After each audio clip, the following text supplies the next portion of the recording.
Podcastera MX presenta. Era muy difícil saber, por ejemplo, si un departamento estuvo más ocupado que otro, o cocinaron más que en el otro, o era porque había niños, los niños tienen actividades más físicas que un adulto, por ejemplo, y emiten más calor, o se debía a que abrían más la puerta en uno de los otros departamentos. Emisor Cero. Latinoamérica Sustentable. El podcast de Proyecto Cela. Ya hemos oído que en arquitectura y sostenibilidad, lo que no se mide no existe. ¿Pero qué significa esto? ¿Y cuál es la importancia real del monitoreo? Los expertos nos lo cuentan.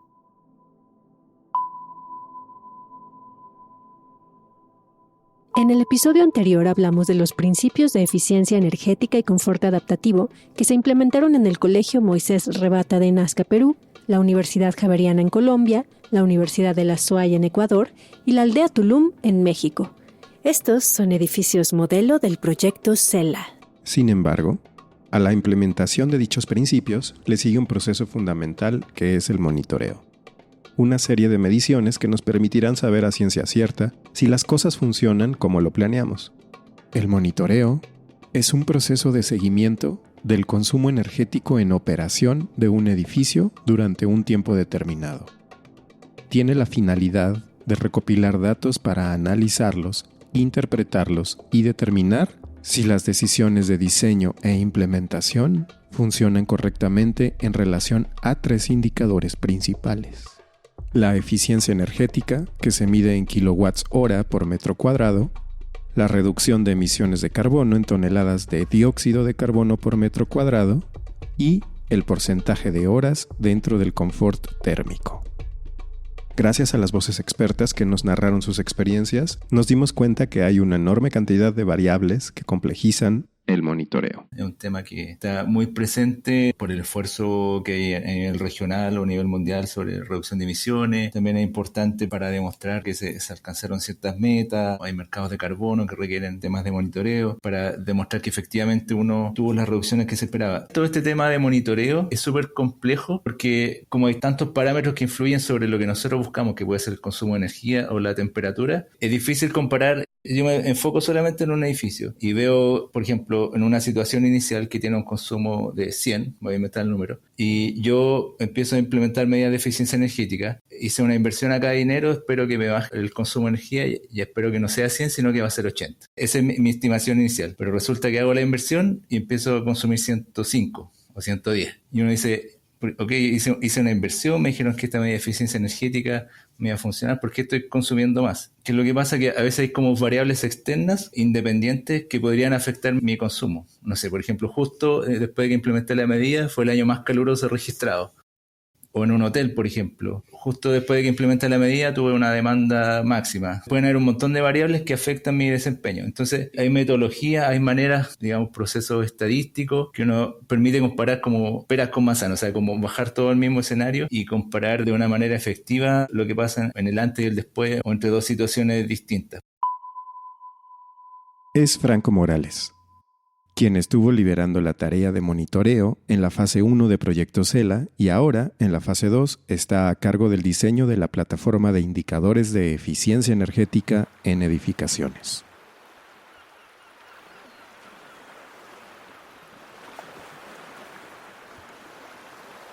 Cualquier estrategia de eficiencia energética o confort de bajas emisiones puede ser en papel muy acertado y todo, pero el usuario tiene que vivir el espacio y actuar de manera coherente con el diseño de ese espacio. Entonces hay 2 aspectos fundamentales. Uno, el involucramiento desde el diseño, por eso el proceso de diseño integrado donde representantes de usuarios o los propios usuarios, si es el caso, pueden formar parte y empiezan a entender qué beneficios va a tener su vivienda. Y del otro lado, a través del monitoreo, ellos realmente poder entender esos beneficios, no solo a nivel experiencia física, sino también esa parte numérica, ¿no? Ven, ahorré energía, eso es un beneficio a nivel economía familiar, etcétera. Y a través de ese monitoreo y es constante confrontamiento con los números y reflexionar sobre el confort mismo y sobre los hábitos, a relacionarlo con sus hábitos y así también generar buenas prácticas en una vivienda. Yachin Schleich está a cargo del monitoreo de la Aldea Tulum en México. donde se implementaron o mejoraron algunos de los criterios de confort y eficiencia energética, como la ventilación cruzada, la protección solar exterior, y se aplicó un impermeabilizante con alta reflexión. Esto se hizo en un edificio de 10.000 viviendas de interés social. El monitoreo se realizó en 16 de estos departamentos durante 6 meses, comparando unidades que tenían estos criterios de confort y eficiencia con otras que no lo tenían. Todos los departamentos estaban en la misma orientación, mismo nivel de planta y misma tipología de vivienda, para comparar los beneficios a nivel de rendimiento. El monitoreo tenía 2 vertientes. Una son las mediciones y se midió con un sensor que se llama NetAtmos, se midió la temperatura interior, la humedad relativa y la concentración de CO2 y el consumo eléctrico específico del aire acondicionado. Quiere decir que interceptamos con un medidor desde el tablero principal el circuito donde se iban a conectar los aires acondicionados para medir efectivamente cuánta energía se va al aire acondicionado y cuánta energía va a todo lo demás del edificio. La segunda parte es la encuesta de confort, que ya son mediciones más de percepción cualitativas y de percepción subjetiva de cada habitante. Parece sencillo, pero no es tan sencillo, porque luego depende que efectivamente las personas que estén conectadas a Internet permanentemente, ahí teníamos un mecanismo de el Internet pagado por Cela a cambio de recibir esos datos y recibir las encuestas. Eran 3 encuestas de confort a lo largo del monitoreo, dependíamos justamente de ellos, ¿no? Y entonces, a la hora de la ejecución, pues sí se logró levantar la mayoría de las encuestas, no todas. Ahí había unos departamentos que no estaban habitadas, que se medían entonces en su estado vacío, que también fue interesante saber, porque entonces puedes tomar mediciones sin el factor humano, porque el factor humano empieza a arrojar datos algo erráticos que dependen completamente del comportamiento de la gente, que nosotros no conocemos porque no es un Big Brother con cámara y todo y que ves cada movimiento que hacen, ¿no? Entonces no sabemos si dejaron prendido el aire más tiempo. Es bastante complejo luego todos esos datos, juntarlos y hacer una imagen clara de lo que ha sucedido. Entonces también una tercera estrategia fue contrarrestar esos datos con las simulaciones, ¿no? En Design Builder.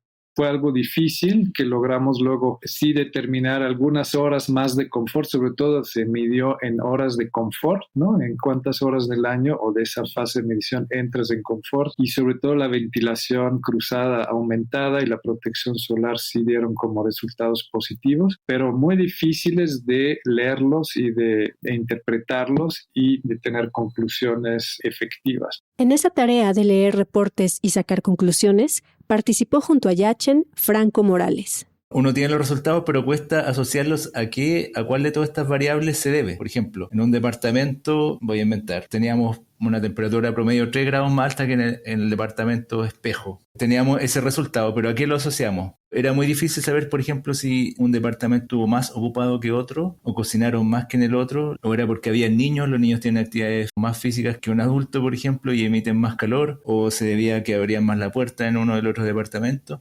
Entonces empiezan a haber tantos parámetros que resulta difícil como asociarlo, decir, ya, ok, este aumento de 3 grados de temperatura en un departamento se debe a este único parámetro.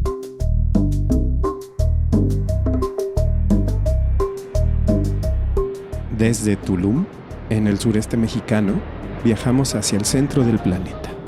Un poco más al sur, a Cuenca, a la Universidad de la SUAY, donde se encuentra el edificio modelo elegido por Cela, en Ecuador. Radio UDA, donde la diversión se mezcla con el aprendizaje. La Universidad de la SUAY, conocida por sus siglas UDA, busca demostrar que un edificio universitario puede reducir sus emisiones de carbono y generar su propia energía.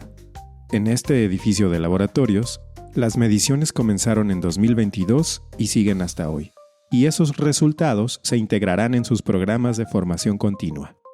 Empezaron primero por colocarse solamente 2 en el interior y 1 en el exterior. Entonces el monitoreo ya viene realizándose muchísimo tiempo, lo cual les permitió también al equipo de ingenieros calibrar bien estos sensores, construir una plataforma en la cual podamos ver a tiempo real qué es lo que está pasando con el comportamiento de las aulas, y luego poco a poco se fueron implementando los sensores en las 6 aulas, 3 que están orientadas hacia el este, 3 hacia el oeste, en 3 pisos distintos y con 3 tratamientos de cerramiento diferentes del envolvente. Con eso ya podíamos tener un monitoreo de qué es lo que pasaba al exterior con temperatura, humedad relativa y dióxido de carbono, y qué es lo que pasaba dentro de las aulas. Luego se colocaron los sensores en la parte del bloque de circulaciones justamente para poder monitorear qué es lo que pasaba con esta gran fachada de vidrio en los diferentes pisos y qué es lo que estaba pasando también en cuanto a temperatura y cómo el calor estaba ingresando al edificio. Poco a poco se han ampliado ya dónde están colocados estos monitores, entonces ya existen también unos en otro edificio en la biblioteca, y la idea es cada vez ir colocando más sensores en diferentes partes de la universidad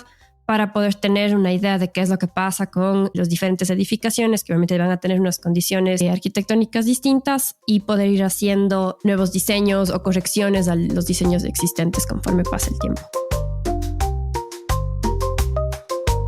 Ella es la profesora María Delia Bermeo, que nos comparte cómo es la dinámica para monitorear. En realidad estamos metiendo absolutamente todas las semanas. Tenemos un ayudante de investigación que todos los viernes tiene que descargarse la información de todos los sensores, y he ido construyendo como esta base de datos para poder ir procesando. Y luego tenemos esta plataforma en la que uno puede ver en tiempo real qué es lo que está pasando con todos los sensores que se han colocado, y podíamos chequear, ¿no es cierto?, si es que había algún sensor que se había apagado. Tuvimos el caso que los alumnos nos apagaron uno de los sensores, tuvimos que poner unas cajas de seguridad, tuvimos como que un periodo de 6 meses de prueba, y ya luego poder arrancar ya con un monitoreo de casi un año que ya nos ha permitido tener unos ciertos resultados. Colega de María Delia, Pedro Samaniego, profesor de arquitectura y director de planeamiento de la Universidad de la SUAY, se dio cuenta de que junto a la línea ecuatorial las cosas funcionan distinto que en el norte o en el sur. Es que no hay demasiados datos o demasiada literatura sobre lo que pasa cerca de la línea ecuatorial. Hay mucho del hemisferio norte que se puede aplicar en el hemisferio sur, pero en el centro del planeta, digamos, pasan cosas diferentes, y que claro, hay que tener otras consideraciones en los diseños tal vez, y esto va a servir, digamos, para ir teniendo más datos y poder saber qué va a pasar. También el tema del usuario que comentaron, es increíble cómo cambia esto, o sea, uno ya viendo los datos, y podemos ver como son aulas de clase, 2 sábados y domingos que por lo general no hay actividad. Claro, el comportamiento del aula está muy cercano a los que se hicieron en las simulaciones, o sea, pasa lo que se esperaba que pase.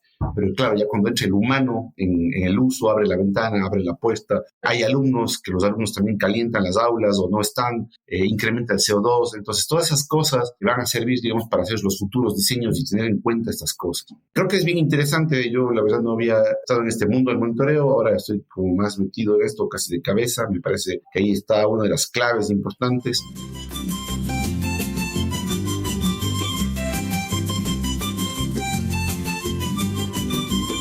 ¿Se acuerdan del Colegio Moisés Rebata de Nazca en Perú? Pues este edificio ya se está monitoreando, aunque a diferencia de la Universidad de la SUAY, la implementación inicial tuvo más complicaciones. La gran dificultad es que comenzamos a monitorear casi 8 meses después de lo previsto, porque en Perú ha habido mucha convulsión política, y prácticamente bloquearon la carretera durante medio año y fue muy peligroso. Entonces eso fue un primer retraso, y luego pudimos poner finalmente 4 sensores al interior de primero 2 aulas, una oficina y un aula de informática, 2 en el primer piso, 2 en el segundo piso, o sea, en el piso superior donde ya es el último, o sea, es una construcción de 2 niveles. Entonces, sabiendo que el segundo nivel generalmente es el más perjudicado por la radiación, ¿no? Entonces queríamos, hacer un diagnóstico del colegio antes de ser intervenido.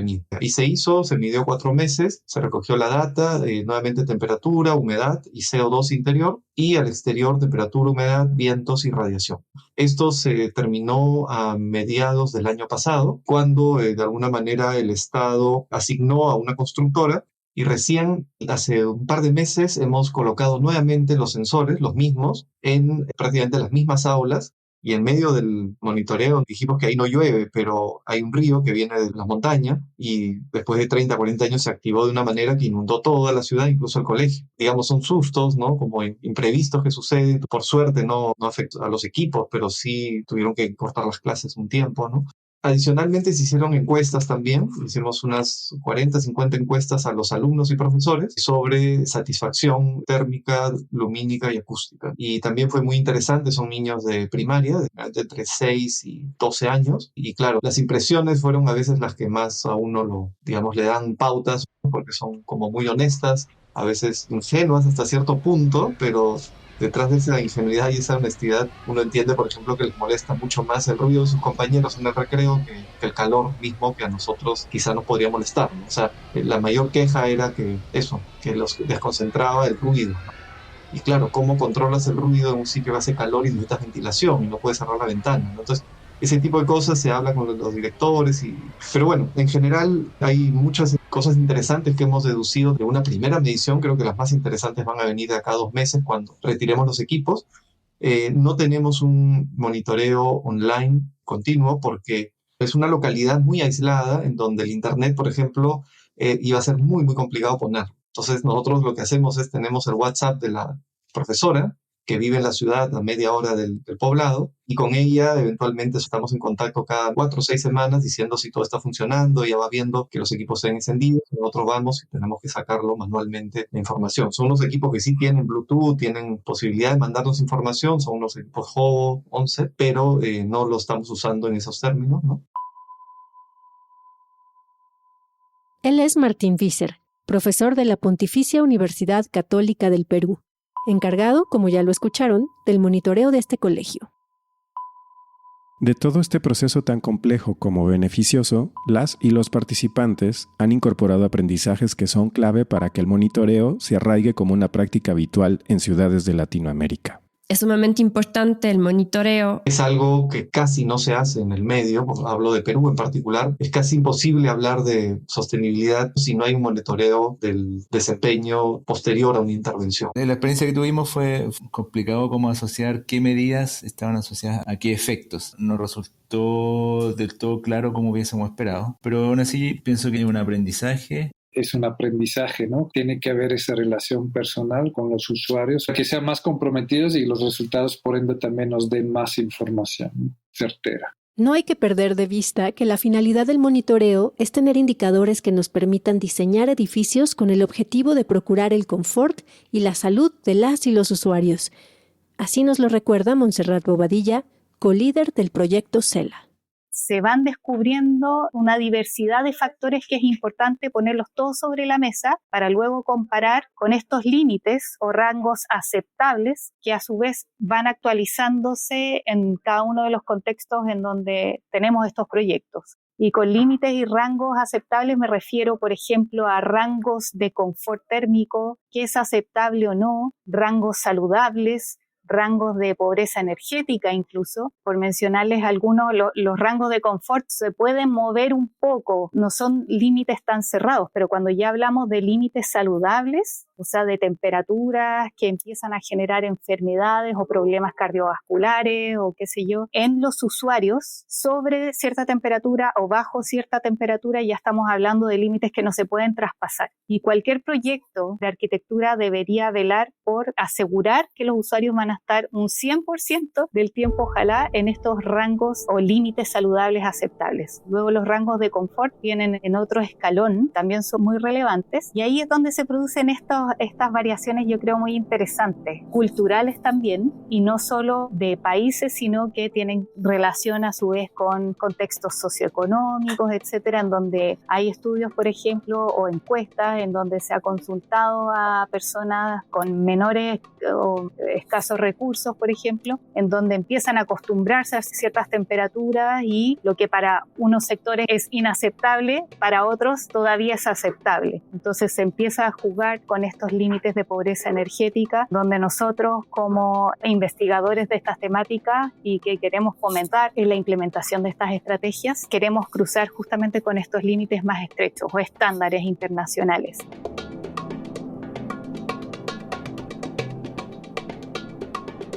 Queremos normalizar que el diseño, la construcción, la operación e incluso el final del ciclo de vida de un edificio estén al servicio del confort y la salud de los individuos y del planeta. Mientras nos aproximamos hacia allá, Cada esfuerzo cuenta. A mí me encantaría que el día de mañana hubiese muchos más usuarios que tuviesen la misma pasión que tenemos nosotros y como el cariño de poder ser testigos de los cambios que ellos pueden generar en la operación de sus edificaciones, de sus espacios. Entonces, ya sabemos que las 3 cosas que podemos medir son la eficiencia energética, las emisiones de carbono y el porcentaje de horas dentro del confort térmico.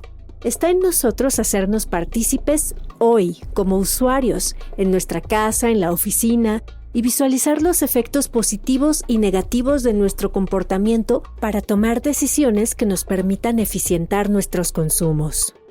¿Sabías que existen apps para monitorear nuestros usos personales de energía? Te las dejamos en el copy de este episodio. Estamos literalmente a un clic de generarnos hábitos más responsables.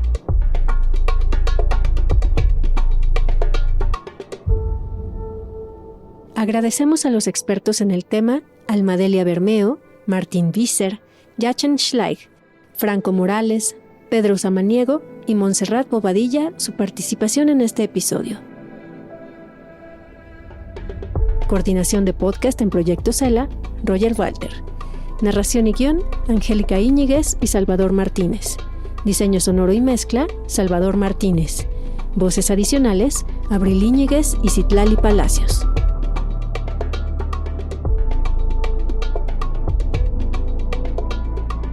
Emisor Cero es una producción de Podcastera MX y Proyecto Cela.